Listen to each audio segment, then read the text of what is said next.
So, welcome to the Chaos Cast. We're glad you're here. We're going to be doing a Chaos Cast special today, so we hope you enjoy that. Today's topic, I want to talk about women and the apocalypse.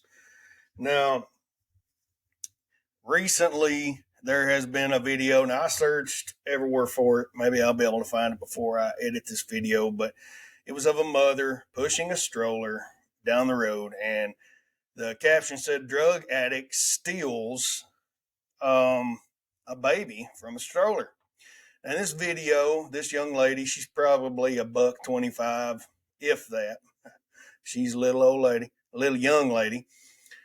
But the man walks up. He's acting kind of erratic, and then he grabs the baby out of one of those old collapsible umbrella strollers.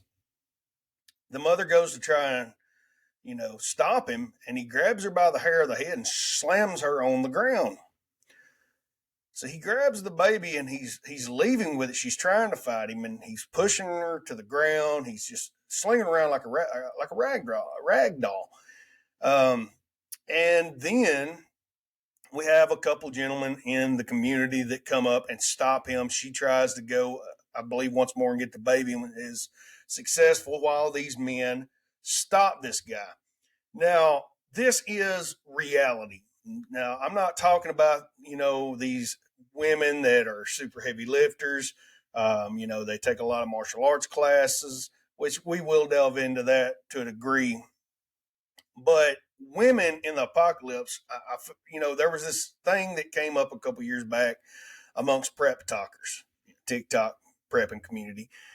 And, there were a number of us that talked about, if you were a woman in a disaster scenario trying to get out of a large city, trying to get out of a dangerous area. And it pertained basically to, hiding your femininity, because, feminism and girl power is not going to matter in a chaotic situation. I mean, now you may be able to take on a man head on, but I'm talking to the average woman. Maybe you got a few children. You're trying to escape a disaster. Let's say it's like a Katrina type scenario, and you're having to evacuate a city, and there is no law. And we were going along the lines hiding the femininity. You put on a cap. You don't have a big bulky bag. You don't have, anything flashy. You're just trying to make yourself as small or less appealing of a target as you can. And this goes for men that just are not physically able to take on, people that would prey upon others. And so then we had a woman. She was part of our prepping community. She came in and made a video, and she was outraged by what we were saying, and claimed that that was just another example of men degrading women. It was just another example of men being anti-woman and this traditional gender norms narrative. And now I did respond to it. It was basically what I said. This doesn't just apply to women. This applies to anybody that's trying to avoid attack by people that feel like they can overpower you. Which, a woman that's a buck 25 and you have a man that's 250, there are situations where she can get out, but in most of them, if she's not got any training, she don't want to even get into that altercation, because kicking a man in his genitals is not going to always get her out of that. And I made that response. We're talking about making yourself look more like something they don't want, and that refers to people that would attack. And that doesn't just go in hiding femininity. And why we say hide femininity, because if you have these individuals and they have no fear of the law and they want a beautiful woman, you're not just dealing with one man. You might be dealing with a group of men, because there have been gang rapes that have been reported in the news. This is a thing. We know this is a thing. And that is what we were getting at. We weren't being anti-feminist, anti-woman, anti-strong woman, or nothing. But I do believe in it with my faith, that I have. I believe a man is to protect his family. He's to protect his wife. Now, will the woman help him in that? Yeah. I mean, there's been a lot of women that shot people that were attacking their husbands with weapons and they didn't have it. There's been a lot of women that have defended their homes with a firearm when their husband was at work. So it's not being anti-woman. It is just looking at the reality of things. It takes somewhere around one law enforcement officer for to keep law, to keep the law, to keep to patrol and to enforce law in an area per one, somewhere around 1,000 people in a civil society. But we're not talking about a civil society when we're talking about a societal collapse scenario. We're talking about a lawless society. Now, there were over 800 officers that left their posts during Hurricane Katrina. They left their posts to go and evacuate their own families. Now, we've seen what happened with Hurricane Katrina. If you don't remember it, there was lawlessness. There was a lack of aid at the beginning. There were people shooting at the aid workers that were coming in helicopters to try and evacuate everyone.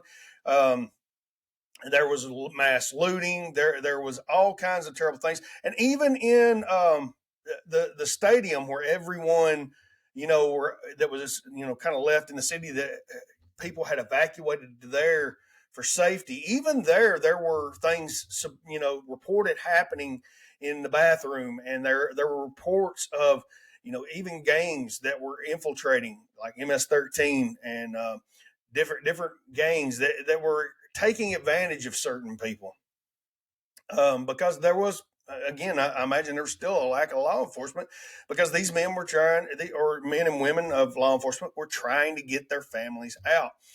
And so there probably were instances of rape. Now, we know there was instances of people breaking in and looting. So you had a lawless society, and it would have normally took more than one officer to keep the law in that situation. In fact, I had a friend who was working for a contracting service that, after he got out of Iraq and Afghanistan, deployments, he was standing down there with a Benelli shotgun, doing guard duty. I mean, you had people, he said there were people that would run right up at you, when they didn't think you were looking, trying to take what you had, trying to get into the places that you were guarding.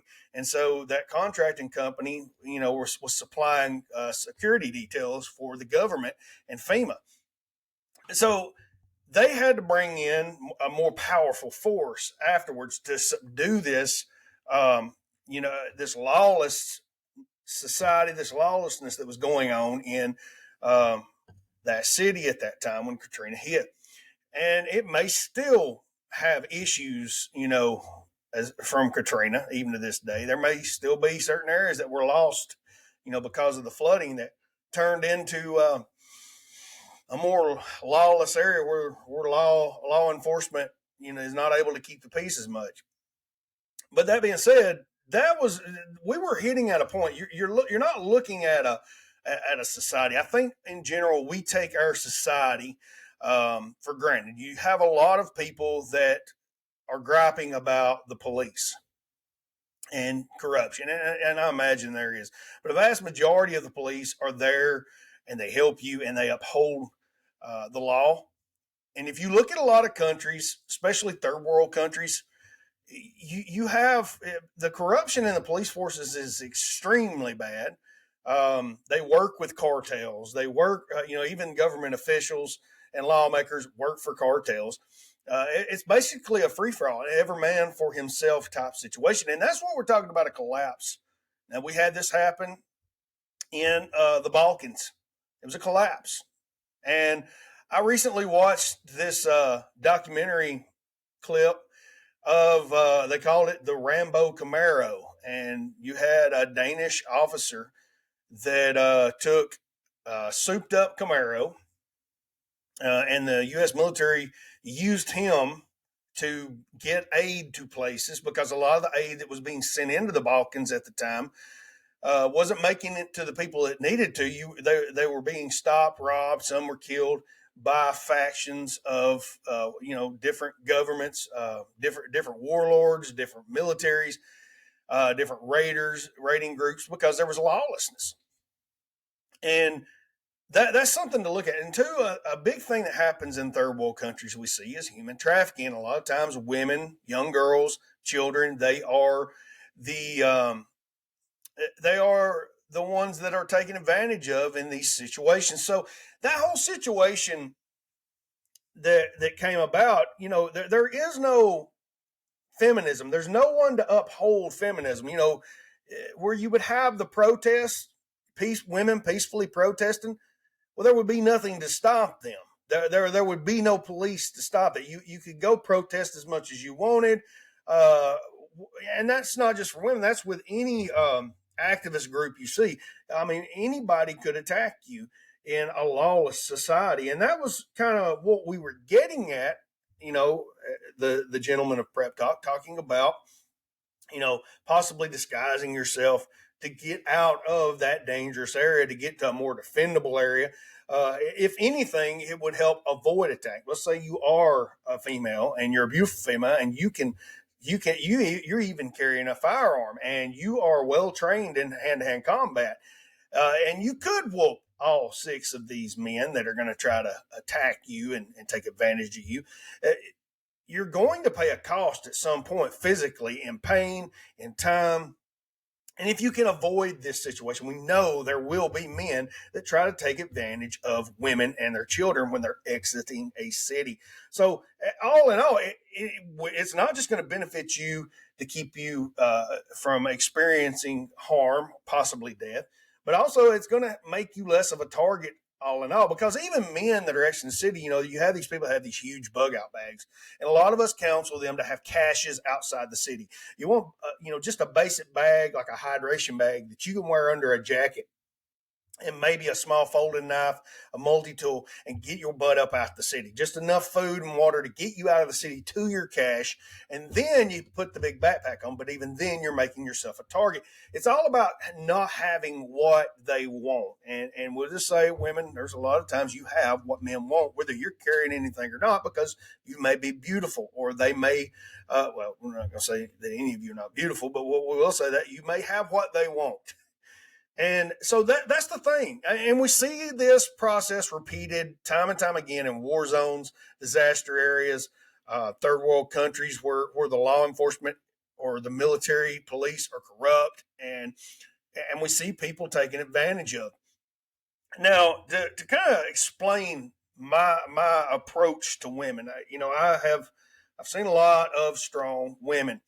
Now, the strongest woman I know, and I'm not going to say my mother, because my mother's strong. Don't get me wrong, but the strongest mother I know, my grandmother, we call her Granny Bunch. She's the strongest woman I know. Now, the structure of our family is not normal. A lot of large families with a lot of men have what you would call patriarchies. You have a patriarch, an older gentleman that he's the one that everybody turns to for leadership and wisdom as the family grows. We actually had a little different type of setup. And this even extended to young men that had been raised by their fathers, and they lived long lives. But these cousins of ours even looked to her for advice. My grandmother was the matriarch of the family. Now, you had this woman that had to raise 3 young men by herself. Now, my dad was 16 when his father died. Now, he was a man that took part in a lot of situations that really he should have just stayed out of. But some of these activities, especially his drinking, caused him at one point in time to break his back in a wreck. Now, it caused a lot of health problems. They even had to move to Arizona to get in a more stable climate, because the doctor said it was going to mess with him tremendously, and for his health, he needed to move there. But amidst all this, one night with the pain of his back, he was laying in front of the wood stove, which he would do to help with the pain in his back. And the next morning, they found him deceased on the floor of the home. But even before that, my grandmother had to be strong, because this man would be gone. She she told me a few times he was, what it really was. He was chasing tail. He was running with his friends. He was out drinking. He was out partying, and we have a tradition of that in the men in our family. Now, he would leave her there for days by herself in this house down the road from where I live. And at the time, this neighborhood was sparsely populated. There was it was basically a lot of vast woods and forest, and there weren't as many homes. It wasn't that large of a neighborhood really. When I was a kid, it really that wasn't that large of a neighborhood until certain communities started coming in, trailer parks started popping up. So she was in this home alone, a young mother, and she talked about being just so afraid to walk across her home. She was afraid somebody might see her through the window and break in and try to hurt her and the kids because they knew that my grandfather was gone and wasn't there to protect her. Now, I know this for a fact. There were men that would do this because the second strongest woman that I know, or equally as strong, was Granny Pan, Vera Jo Troxel, my mother's mother. Now, that's a whole nother story, but Granny Pan shot a couple guys that were trying to break into the house while my grandfather was working as a chemist at the local concrete factory. And Granny shot these guys. They never got reported because these men were trying to break into her house. They knew what would happen. My grandfather was well known and well respected in the community. So while he was at work, my uncle was in Vietnam, and my other uncle was at work and had basically moved out. My mother and my grandmother, Granny Pan, were at home, and so there was a man trying to actually get into the house because he knew my grandfather wasn't there. And that's another story we'll talk about. So my grandmother, Granny Bunch, her fears were founded in a real threat. And so at one point in time, my grandmother had to just, she said, I got tired of being afraid. My grandmother was always a logical person. My grandmother was always someone that she done what made sense, but she didn't fool around with being afraid of things. She was a godly woman, and she said, the Lord's just going to take care of me, or they're just going to get me. I'm tired of being scared. So that was my grandmother's progression from fear to becoming, her the woman that we know today, the strong, independent, leader of the family that we know today. So, needless to say, she had to learn to make a living because the man wouldn't hold a job. My grandfather would not hold a job. He would do various jobs. He was one of the best mechanics in the valley. Everybody respected him for his ability to work on vehicles. He worked for all the dealerships. He'd have as much work as he wanted, but he didn't want to do that. And so my grandmother had to start working. My grandmother had to make sure that the children were provided for in a lot of ways. And then after he died, they lost that cash flow income from the fixing of the cars. So my father actually went to work at a foundry and at 16 to help support the family.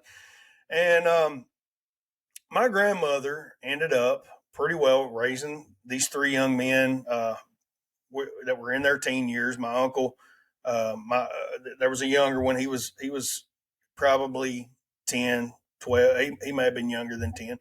But she had to raise these three boys by herself. She had to discipline them. She was a godly woman. She went to church. She was a Sunday school teacher, but she worked. She worked in the factories right alongside the men.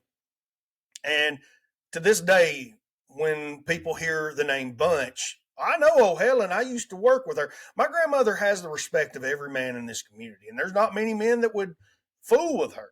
There's not many men that would try to take advantage of her. There's a lot of men that would take a stand and stop what was happening, especially because she's Granny Bunch. Everybody knows Granny Bunch. She's legendary. People call Granny Bunch, my little cousins that are on my mother's side, they're not blood kin to my grandmother, and they call her Granny Bunch. So that's how much of a Granny Bunch is. That's how much of a leader she's been in the family. She kind of has that ability to take people under her wing, and she came by this, naturally because of our Aunt Mill, and Aunt Mill was she was a tough woman too, and she would she she came to the Lord. There's a story I always told where this woman done something in the neighborhood and she slapped her to the ground. She'd go into these rages. And when she came to the Lord, she said, Lord, I need you to help me with my temper. Because I can't act like that and be a Christian. But anyways, that's who my grandmother pretty well ran with as she was growing up. And so she was my father still talks about her to this day. And the I guess the adventures that her and my grandmother went through, because they would go to earn income. One of the things that my grandmother done to earn income, um, while my grandfather was still around, her and Aunt Mill would go out and pick the cotton fields. And there's a lot of stories of my father being 5 years old asleep on a cotton sack while they were dragging him through the field picking cotton. And so, Granny Bunch was tough. Granny Bunch done what it took. So she was a strong woman. And so you have this small little old lady surrounded by all these men because most of those three boys had a lot of sons. And then we've in turn had a lot of sons. So she's got three generations of men, possibly four generations. I'm not sure if some of the sons have had children yet. There's a few we don't know, but she's got three generations of men. Then she has extended family after their fathers and mothers passed. They still had Granny Bunch's back, so everybody pretty well looks to Granny Bunch. She is getting older in years, so now we're all kind of having to see a world without her, in the next couple decade or so. If what it's going to be like, kind of scary. But she has prepared us well. I mean, you're talking about a woman that split her own wood. She had a wood stove up into her 80s, and we could not stop her from splitting her own wood. We could not stop her from stacking it. So a woman can make it in a rough area. But even my grandmother knew she was not physically capable, especially in her older age, to take on a man. But there weren't many men that would fool with her because she had a lot of men that she had raised up and trained that would, deal with the situation. Now, then you had Vera Jo Troxel. Now, that was my mother's mother. My mother was raised on a farm. Now, my grandparents on that side had a very large farm. They grew everything they ate. They milked cows. They raised pigs. They raised meat cattle. That was one of their main incomes. They raised their whole garden, all the food. My uncle talks about 2 acres of tomatoes, and they would be giving tomatoes away because of it. They had made so much. I grew up going into her basement, and there would be shelves full of canned goods. There would be 3 or 4 I'm talking about large chest freezers full of frozen vegetables, and still they would be producing. The whole family would eat from this type of food. My grandmother worked side by side with my grandfather on this farm. So you're talking again about a strong woman. But when the men came to break into the home, she didn't try to take them on full force. She went and she got a mechanical advantage. She used a mechanical advantage. And I counsel all women that are not some well-trained fighter. If you're just a $125 woman with some kids, or you're not no trained fighter, there are mechanical advantages that can equalize the situation. And I counsel you to get those types of weapons. And again, don't think you're going to be Katniss Everdeen and get a bow and you're going to be this sleek fighter, with a bow, because I'm going to tell you, there are a lot of people that have a lot of practice killing stuff with bows in the areas you're going to be wanting to bug out to in a disaster. I mean, there are as many men out here that are as well trained, men and women that are as well trained with bows as they are firearms. There is an adept to kill with a bow as they are a firearm. And again, you're not going to have to reload it or buy a bunch of ammo. You can, as long as you keep up with your arrows. But again, if you lose those arrows, they're going to be really hard to replace in that type of disaster scenario. Now, bullets and stuff, you're going to find them in cupboards, drawers, basements, trucks. You're going to find them everywhere. And so just be proficient with firearms and have an ability to shoot multiple calibers. And that's a whole nother podcast. But anyways, this grandmother, she had a little 22 pistol. And I remember this pistol when I was a child because we would spend the night with my grandmother after my grandfather, Clyde Truxell, died of a heart attack. And anytime she thought something was going on, Granny grabbed that gun. There was somebody came up on a dirt bike. One of my cousin's friends came to visit him on a dirt bike because they lived in a double wide trailer up the hill from my grandmother's house. And she didn't know who he was, hadn't heard anything about who he was. And she heard this motorcycle come up, and there comes that 22. She says, "Get out of here. You get out of here. I don't get off my property." And she started firing that gun. That boy left. Next day at school, he told my cousin Jimmy he wasn't never coming back. That old lady's crazy. See, my grandmother used that mechanical advantage to make herself undesirable. She was an undesirable target. She was not an easy target. You want to make yourself as uneasy of a target to predators as you can. And so when I'm talking to women in the apocalypse, you're going to need to know guns safety. You're going to need to know, you're going to be need to be trained well for, pistol, gunfighting. And there are facilities that can do this type of training, or you can just go to the gun range and just train yourself, work on your groupings, find resources online on what to do and how to train. But yeah, that mechanical advantage. To tell the story, this man was trying to break into my grandmother's home. My grandfather was going to the chemical plant. The concrete plant. He was a chemist there. He was working the night shift, and he would farm during the day. And so it was just her and my mother there. And my mother was young. And my mother tells a story that she looks out the window. She sees this man creeping down the side, trying to find open windows, trying to find a way in. She says, "That filthy thing."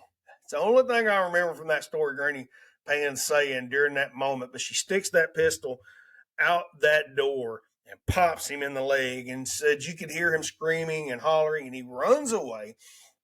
And you can hear him falling in the woods because he's been shot in the leg. He's injured. Needless to say, he didn't come back and try to break in. And my grandmother is at the hairdressers in downtown, near, it's not downtown anymore, because that was an old phrase from back in the day. It's just an old part of town that nobody goes to much. But she went down there to the hairdressers and was getting her perm, and that man's sister was there, and she wasn't going to say not a word because nobody knew. The police hadn't been involved. Mountain law right here. She didn't know if that man had lived or died. That lady leans over to Granny Pan and she says, "Joe, did you hear about my brother getting shot?" My grandmother said, "What?" She said, "Yeah, he got shot." Granny didn't skip a beat. She said, "Well, Lord help, who did that?" And that woman sitting there talking about she didn't know. Granny did not skip a beat. But that's showing you that there's always been this threat of lawlessness. There's always been this threat of disaster, this threat that people will go rogue. There may be a woman out there with firearms taking advantage of men, but this is the thing. You have to learn to equalize yourself. You're not going to be able to kick a man always in the genitalia. There was a time in just a jesting manner, my wife and I were walking through the store joking around, and she accidentally hit me, and it knocked the wind out of me.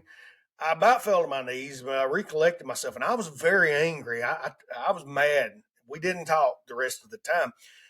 Had it been a different situation, if it had been a man, I would have recovered and beat and fought. I would have fought him because that was painful. She's never done that ever since because she understood. But these are the things that I want to talk to you about. I'm not trying to be disrespectful. I'm not trying to be anti-feminist or whatever. I don't really care for that movement because of the things it does. But there is a certain physical difference between a lot of men and women, the way we're built, our bone structure, the way our muscles build, the way our bodies react to certain stimulants and hormones.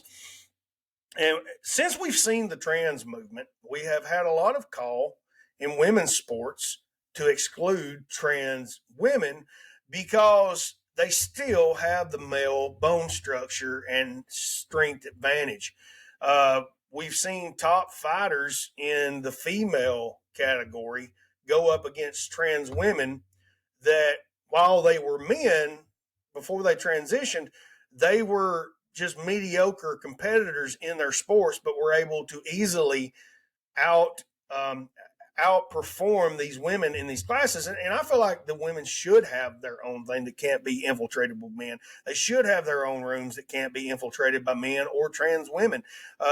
Again, if you want to have a trans women locker room, that's great, but there is still that difference because we've had these instances where uh, the one person in that community decides to display their male genitalia in these women's facilities, and it's not a good thing. So we do see that, but one of the telling things I've seen is, she was a top performer in women's MMA, and this again a mediocre performing male that transitioned to female enters in and just in a few moves just floors this top performing UFC athlete, a UFC fighter.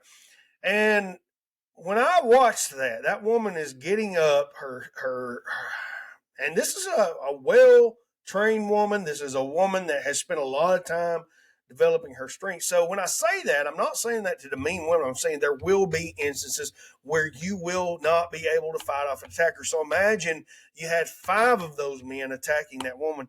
And it's going to be more likely to happen unless there's a man close by with equipment that they want or has some kind of information that they want. They're going to go for the woman. If the man has nothing they want, they're going to go for the woman. And this happens. This has happened through history. So it would not hurt for that woman and that man to have a mechanical advantage to be able to equalize the situation. Now, in the military, a lot of people may not realize this, but what a lot of people call assault rifles, which they're not, they're battle rifles, and they're specifically selective fire, which they have an automatic, semi-automatic firing mode. So you can go between semi-automatic, which is one pull, one bullet, or you can go to fully automatic where you just pull the trigger down and it just continues to fire. That's automatic fire. And most firearms that the public has are semi-automatic, that one pull, one bullet. They're not the same as the firearms that our military uses, like the M4 carbine and the M16. Those are selected fire firearms. Most of your firearms that you see people have that look like these clones are sporting rifles, semi-automatic sporting rifles, civilian versions, and these were made prior to the military versions. And the military decided to take these platforms and create the M16 and eventually the M4 platform. So Armalite made those. And they are looked upon as force multipliers. You're taking one person and you're giving them the ability to lay down the fire that in history previously they would not be able. There was one pull. Then you got to reload the thing with black powder and put the ball in, pack it, and they were getting on average, I think at that time, 3 shots per minute. I think if they were real well trained. Some of your frontiersmen had ways of kind of just doing a half shot version of loading the black powder rifle, and they could get off 7 to 8 rounds with their little tricks, but 7 to 8 rounds a minute with their tricks. But we've come very far in our mechanical advantage, and it was with men fighting men predominantly. And so these mechanical advantages have been proven to multiply the force of one man and give him the ability to take down multiple men. So if you are that single mother and you do not have firearms training, I counsel you get that training. If you do not have a bug out plan, I counsel you have a bug out plan, a plan that's going to make you as little of a target as you can be, because you will be more of a target than just a man that has nothing. There will be men that will try to use their physical prowess to take advantage of you. And they will likely go in groups, and you're not going to be able to defend yourself with a bow or crossbow in this situation. You want a force multiplication mechanical device like a firearm, and you need to have practice with it, because that's something you would want to conceal carry. Let's say you have 3 children, you weigh 125 pounds, you've got to get those children out of that city. The power is out, the grocery store is empty, you have a couple small bags under your coats in the middle of winter. Everybody's hungry, everybody's desperate. There's not enough police. They've not brought in the military yet, or they have, and the military's busy fighting gangs and doing riot and crowd control, because there will be food riots in this type of situation, and we've seen it through history. It's been proven. And you've got to get those that family out of that city, to the cache, to the cabin, to the friends, that live on the back road, to their dad's house, to their to your dad's house. You want that mechanical advantage. You want that advantage to make your ability to put out force greater than it would be if it was just you and your 125-pound self and your 3 children. You're going to have a better ability to protect yourself, a better ability to protect your children, and you're going to have you're going to go up in the percentage, the survivability you have escaping a large metropolitan or even a medium-sized metropolitan city or area. People don't talk about it, but the people in small towns are not as well prepared. Well, we've been hit terribly with the methamphetamines epidemic and opioid epidemics. So you will have people that you will have to escape out of small towns. And it pays to have a plan if you're that single mother. There's going to be those that are going to want to join well-seasoned preppers, and you may find those places. But as we watch our society, the American society continually degrade and continually seem more and more like, the American empire is not going to last, and we may balkanize, similar to what we've seen with the Soviet Union, because those nations, the Russian nation and Chinese nation, they're wanting to do the same things that we did to help topple the USSR, because we're standing in their way from global dominance. We're standing in their way financially. And so it's just the nature of things. So if you're wanting to be prepared, I say you need to have your own plan. You need to have that place, maybe a secluded place. You need to have that mechanical advantage. You need to have food stocks there. You need to have maybe possibly a buried cache in a place no one's going to find it, with food and tools and what you're going to need if you had to leave in a moment's notice. Let's say you had to evacuate. The nuclear bomb, the ICBM has detonated, and you are under threat of a nuclear fallout coming into your area. You want to have the mechanical advantage. You want to have the food and resources you need to evacuate that area. And the FEMA and the CDC all recommend at least having a certain amount of food, usually 72 hours in a go bag, sometimes 2 to 3 weeks in your home. Sometimes, and I think the overall amount's 3 months is what they want you to have in your home. But you need to have that plan. Now, maybe you're that single mother. Maybe you're that widowed spouse. Maybe you're an elder, an elderly mother living on your own, and you may have to escape a dire situation, a disaster area. It's good to have that mechanical advantage. It's good to have that food. And I don't say this in any way trying to demean women. I'm saying you got to make yourself less of an appealing target in this that I'm talking about. And I recorded one of these, and I didn't like how it came off, and so then I was like, well, let's do another one. I believe too there will be a lot of women that will find the true grit of their boyfriends in these situations and realize it's time to make a change and get away from that one and on their own.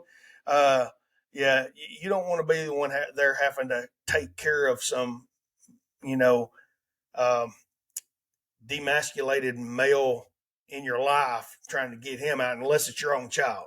I'll just say it like that. And you don't need a demasculated boyfriend that can't, protect you. That's just to lose weight. Get yourself out that city. But that was the subject matter I wanted to talk about today in this Chaos Cast. We'll be probably posting this soon, so we hope that gave you some insight. If you are that widower, that single mother, that single young working woman or older working woman, if you're that person, that young lady or older lady, whoever, whatever age you are, that has to get out of a disaster zone, we appeal to you to make yourself less appealing of a target, because this is going to benefit you. Me, myself, I'm going to have a gray man scenario if I'm out traveling and I possibly had to utilize a get home scenario. I'm going to be utilizing a gray man scenario. I'm going to be making myself as unappealing of a target as I can. I'm going to ally myself with stronger individuals if they're around and where I feel like we're the same mindset. I'm going to have a smaller pack load that's not going to look worth taking to get me to somewhere where I can get more of what I need. And I'm going to, in general, travel at night, travel in a way that I'm meeting less people, because the more people you're going to meet in this situation, a lot of times, the more trouble you're going to have, the more likely you are to be held up, stolen from, taken advantage of. And these are the things we have to consider if you are interested in being prepared for these situations and scenarios. I implore you, have a plan, and in that plan, have a way to make yourself less appealing and have a mechanical advantage to multiply your individual force. Hope y'all enjoyed this episode of the Chaos Cast. We're glad to have you here. Y'all have a good one. We'll see y'all later.